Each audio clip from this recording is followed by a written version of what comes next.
جس کے مولانا فضل الرحمان کا نام سنتے ہی عمران خان کو باقاعدہ مرگی کے دورے پڑنے لگتے ہیں. یعنی آپ کبھی ان کو دیکھیں کس طرح تشن و جزا عالم میں وہ مولانا فضل الرحمان کا ذکر کرتے ہیں. تو یہ دوہرا صدمہ ہے. اور جے یو آئی نے تو یوں کہنا چاہیے کہ اس بلدیاتی انتخابات کے اس پہلے مرحلے میں بھنگ کے کنڈے ہی الٹا کر رکھ دیے. اور پختونخوا وہ صوبہ ہے جو پی ٹی آئی کا بیس کیمپ ہے. سب سے زیادہ حمایت اسی صوبے میں تھی کا لفظ میں نے اس لیے کہا کہ جب دوسرے الیکشن ہوئے جس میں اس نے 2/3 اکثریت حاصل کی تو وہ جعلی 2/3 اکثریت تھی. ایکچولی دوسرے انتخابات میں جو 2018 میں ہوئے پی ٹی آئی پختونخوا میں بھی ہار گئی تھی. یہ صرف پچھلی مرتبہ جیتی تھی اور وہ بھی اکثریت کے ساتھ نہیں بلکہ اسے مخلوط اتحاد بنا کر حکومت میں آنے کا موقع ملا تھا، ورنہ وہ حکومت نہیں بنا سکتی تھی. اور دوسرے الیکشن میں اس کی کارکردگی کی وجہ سے عوام نے اسے ووٹ نہیں دیے، لیکن جعل سازی سے فیضوں کی فیض رسانی سے اس نے وہاں 2/3 اکثریت صوبائی اسمبلی میں لے لی. جبکہ پچھلے 5 برسوں میں پختونخوا تعلیم اور غربت کے حوالے سے پاکستان کے تمام صوبوں سے پیچھے چلا گیا. یہ سرکاری رپورٹیں بھی یہی بتاتی ہیں اور عالمی اداروں کے سروے بھی یہی بتاتے ہیں کہ پختونخوا میں سب سے زیادہ غربت ہے اور پختونخوا میں سب سے زیادہ بچے اسکولوں سے باہر ہیں، اور سب سے زیادہ تباہ حال اگر ہسپتال اگر کسی صوبے کے ہے تو وہ بھی پختونخوا کے ہیں. تو وہاں پختونخوا میں بھی رد عمل ہے اور بلدیاتی انتخابات میں یہ رد عمل سامنے آیا ہے اور مقتدر حلقوں کو بھی پتہ چل گیا ہے کہ یہ اپنے بیس کیمپ میں بھی اس کی ہوا اکھڑ چکی ہے، اس کے پاؤں اکھڑ گئے ہیں اور یہ اپنے سہارے پر نہیں کھڑی ہو سکتی. اور یہ امر دلچسپ ہے کہ پی ٹی آئی کو بہت زیادہ انحصار اور امید بلکہ یقین تھا کہ فیض واٹر سپلائی کارپوریشن سے اسے پانی آئے گا اور اس کی بنجر زمینیں سیراب کرے گا. لیکن پی ٹی آئی والے بھول گئے کہ وہ زمانہ بدل گیا جب پسینہ گلاب تھا. اب تو لوگ انہیں دیکھ کر منہ پر رومال رکھ لیتے ہیں. اب پسینے سے گلاب کی خوشبو نہیں آتی اور آئے گی بھی نہیں. اور آگے دیکھیے پی ٹی آئی کے ساتھ ہوتا ہے کیا. پی ٹی آئی نے اس ملک کے ساتھ جو ظلم کیے ہیں، جو ستم کیے ہیں، اس پر جو قہر ڈھایا ہے، اس کا بدلہ مکافات عمل کے ذریعے سے انہیں ملے گا. اور آپ دیکھیں گے کہ ان کے ساتھ وہ ہوگا جو اس سے پہلے پاکستان میں کبھی کسی کے ساتھ نہیں ہوا. اور صوبہ پختونخوا کے ان بلدیاتی انتخابات میں شکست کے بعد عوام کے اس طبقے کو بھی میسج مل گیا ہے جو یہ سمجھ رہے تھے کہ نہیں پی ٹی آئی کہیں نہ کہیں تو ایگزسٹ کرتی ہے. اور ناظرین یہ بات سب سے بڑا پوائنٹ ذہن میں رکھیے کہ بلدیاتی انتخابات ہمیشہ حکمران پارٹی بھاری اکثریت کے ساتھ جیتا کرتی ہے، اس لیے کہ بلدیاتی امیدوار بلدیاتی ممبرز کے ذریعے سے ہی لوگوں نے اپنے مقامی مسائل حل کروانے ہوتے ہیں. وہ چاہے ان کی ہمدردی کسی پارٹی کے ساتھ ہو، وہ زیادہ تر عوام کی جو اکثریت ہے وہ ہمیشہ بلدیاتی انتخابات میں سرکاری امیدواروں کو ووٹ دیتی ہے. لیکن اس مرتبہ پنجاب میں کیا ہوا آپ نے دیکھا. پنجاب میں پی ٹی آئی پٹ گئی، اس کا دیوالیہ نکل گیا اور یہاں مسلم لیگ نے کلین سویپ کیا کنٹونمنٹس بورڈ کے الیکشن میں. اور یہی کچھ پنجاب کے بلدیاتی انتخابات میں بھی ہونے والا ہے اور بلکہ اس سے بڑھ کر ہونے والا ہے. اور یہی کچھ پختونخوا کے صوبے میں ہوا جو ایک حیرت انگیز بات اس لیے ہے کہ پاکستان کے سیاسی کلچر میں پہلی مرتبہ ایسا ہوا ہے کہ عوام نے سرکاری امیدواروں کو اٹھا کر پٹخ دیا ہے اور اس کی بجائے opposition, Jamaat Islami, Muslim League Noon, Peoples Party, A N P, J U I, ان 5 پارٹیوں کو درجہ بدرجہ انہوں نے ووٹ دیے ہیں. سب سے زیادہ سیٹیں جے یو آئی نے لی ہیں، پھر اے این پی نے لی ہیں، پھر اس کے بعد پیپلز پارٹی اور مسلم لیگ نے بھی کچھ سیٹیں لی ہیں. یہ مسلم لیگ کے لیے لمحہ فکریہ ہے کہ وہ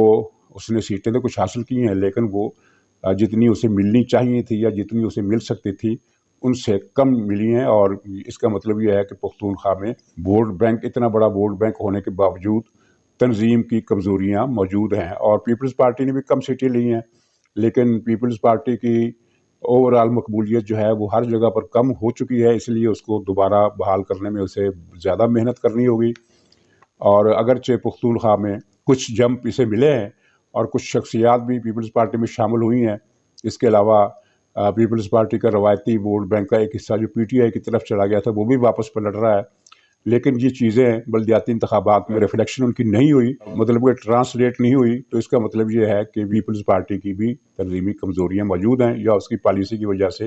اب بھی لوگ اسے جھجکتے ہیں. تو صوبہ پختونخوا میں یہ شکست عمران خان کے منہ پر ایک بہت بڑا تمانچہ ہے اور ظاہر ہے کچھ ہوش ٹھکانے آئے ہوں گے تو زیادہ تبصرہ کرنے کی ضرورت نہیں. انشاءاللہ اس پر کچھ اگر کوئی نئے نکات ملے تو بات کروں گا. تو ناظرین اسی تناظر میں جو لندن میں بات چیت چل رہی ہے وہ اس کی دلچسپ بات یہ ہے کہ رابطہ کاروں کی اور ٹیلی فون کالوں کی اور ملنے والوں کی ایک قطار ہے اور وہاں منتظمین کو کہنا پڑ رہا ہے کہ قطار میں آئیے صاحب، باری باری آئیے صاحب، یعنی یہ صورتحال ہے وہاں رابطوں کی۔ اور کہا جاتا ہے کہ کھچڑی تیار ہے، بس 2-4 مسالوں کی کمی ہے، ورنہ نواز شریف اب تک آواز لگا چکے ہوتے ہیں کہ روٹی کھل گئی ہے۔ ابھی تک دیکھ کر ڈھکن انہوں نے کھولا نہیں۔ اور اس میں ایک اہم بات جو ہے کہ جو لندن میں مذاکرات یا رابطے یا ملاقاتیں یا درخواستیں یا معافی تلافی کی منت، ہر کوئی اپنے اپنے حساب سے جا رہا ہے وہاں، ہر کوئی اپنے اپنے مقصد کے تحت مل رہا ہے۔ تو جہاں پاکستان میں بھی ٹریک کے اوپر ایک ملاقاتوں کا سلسلہ، رابطوں کا سلسلہ جاری ہے، اور باخبر حضرات کا یہ کہنا ہے کہ بہت سارے معاملات بہت حد تک طے ہو چکے ہیں۔ اور یہ جو اب تک کہا جا رہا تھا، بلکہ میں نے بھی کہا تھا کہ نواز شریف کچھ باتیں نہیں مان رہے اور کچھ باتیں اسٹیبلشمنٹ نہیں مان رہی، ان کا کہنا ہے کہ بہت کچھ درمیانی راستے نکل چکے ہیں اور اب جلد ہی کوئی نہ کوئی اعلان یا کوئی شکل سامنے آنے والی ہے۔ تو اس مرحلے پر کل میں نے ایک پروگرام سنا، اس میں وہ ایک صاحب کہہ رہے تھے، محب وطن دانشور، جو کل تک عمران خان کے بڑے حامی تھے، اور ان کا جو لب لباب تھا یا بین السطور تھا وہ یہ تھا کہ عمران خان نے جو تباہی پھیلائی ہے، جو بربادی کی ہے، اس کا ذمہ دار اسٹیبلشمنٹ کو قرار نہ دیا جائے، اسٹیبلشمنٹ یہ بات پسند نہیں کرتی، وہ عمران خان کا بوجھ اٹھائے۔ اس لیے عمران خان پر تنقید کا رخ عمران خان کی طرف رکھا جائے، اسٹیبلشمنٹ کی طرف نہ رکھا جائے، کیونکہ ظاہر ہے وہ اسٹیبلشمنٹ تو ایک گڈ فیتھ میں اس کو برسر اقتدار لائی تھی، اور اسے یہ اندازہ نہیں تھا کہ یہ اتنی زیادہ بربادی پھیلائے گا اور اتنا زیادہ تباہ کن میزائل ثابت ہوگا پاکستان کے لیے۔ تو جناب ان سے تو خیر کیا عرض کرنے میں، آپ سے عرض کرتا ہوں کہ یہ بات ہم مان تو لیتے ہیں، اسٹیبلشمنٹ زور آور ہے، اگر وہ کہتی ہے کہ ہمارا کوئی قصور نہیں تو ٹھیک ہے، ہم مان لیتے ہیں، لیکن اصولاً یا تاریخ کو یہ کیسے قائل کیا جائے گا کہ وہ اسٹیبلشمنٹ کو قصوروار قرار نہ دے؟ اس لیے نہیں کہ وہ اس کو لائی، ایک بہت بڑا ایڈونچر کر کے، پوری معیشت کو تباہ کر کے اور عدالتی نظام کو تہوبالا کر کے وہ عمران خان کو لائی، یہ اپنی جگہ ایک فیل ہے، لیکن اس سے ہٹ کر وہ کیسے اپنی ذمہ داری سے بری ہو سکتی ہے؟ کیونکہ کل تک تو ہمیں یہ محب وطن اینکر بتایا کرتے تھے کہ پاکستان پر ایک ہائیبرڈ نظام جو ہے وہ کامیابی سے جاری ہے، کیونکہ اب مل جل کر فیصلے ہوتے ہیں، سیاسی اور غیر سیاسی قیادت جو ہے وہ مل کر فیصلے کرتے ہیں، ان دونوں کی اجتماعی دانش پاکستان کو پتہ نہیں کہاں سے کہاں لے جائے گی۔ کل تک تو یہ کریڈٹ لے رہے تھے کہ فیصلے اجتماعی ہو رہے ہیں، تو اگر اجتماعی فیصلوں کا جو کریڈٹ لیا گیا ہے تو بات یہ ہے، سوال یہ ہے حضور کہ جو تباہی آئی وہ انہی اجتماعی فیصلوں کی وجہ سے آئی، تو پھر ہم کیسے فیصلہ کریں کہ کسے بری کرنا ہے اور کس کو قصوروار ٹھہرانا ہے؟ یہ سوال ہم تاریخ پر چھوڑ دیتے ہیں یا عوام پر چھوڑ دیتے ہیں۔ ناظرین، آخر میں کراچی کی صورتحال پر ایک مختصر تبصرہ کہ کراچی میں کل جماعت اسلامی نے ایک بہت بڑا مظاہرہ کیا، بہت بڑی ریلی نکالی، جس کا نام تھا کراچی بچاؤ ریلی۔ کراچی کے ساتھ وفاقی حکومت کا رویہ بھی دشمنوں جیسا ہے اور سندھ حکومت کا رویہ بھی دشمنوں جیسا ہے، چنانچہ کراچی تباہ ہو رہا ہے، وہاں پانی نہیں ہے، وہاں کوئی سسٹم نہیں ہے، ٹرانسپورٹ کا بھی کوئی سسٹم نہیں ہے، اور جرائم کی اتنی کثرت ہے کہ حیرت ہوتی ہے کہ جس شہر کے چپے چپے پر رینجرز موجود ہیں، چپے چپے پر، اور شہری کو تلاشیوں کے ایک لمبے عمل کے ساتھ گزر کر ایک سڑک سے دوسری سڑک پر جانا پڑتا ہے، تو وہاں جرائم کی یہ کثرت ہے کہ اس وقت اسٹریٹ جرائم کے حوالے سے میرا خیال ہے کہ دنیا کا کوئی شاید ہی کوئی شہر ایسا ہوگا جو کراچی کے مقابلے پر آ سکے۔ تو کراچی کے مسائل، وہاں غربت بھی ہے، وہاں کے لوگوں کو روزگار بھی نہیں ملتا، وہاں اردو بولنے والوں کو ایک قسم کے تعصب اور بلکہ نسلی امتیاز کا سامنا کرنا پڑتا ہے،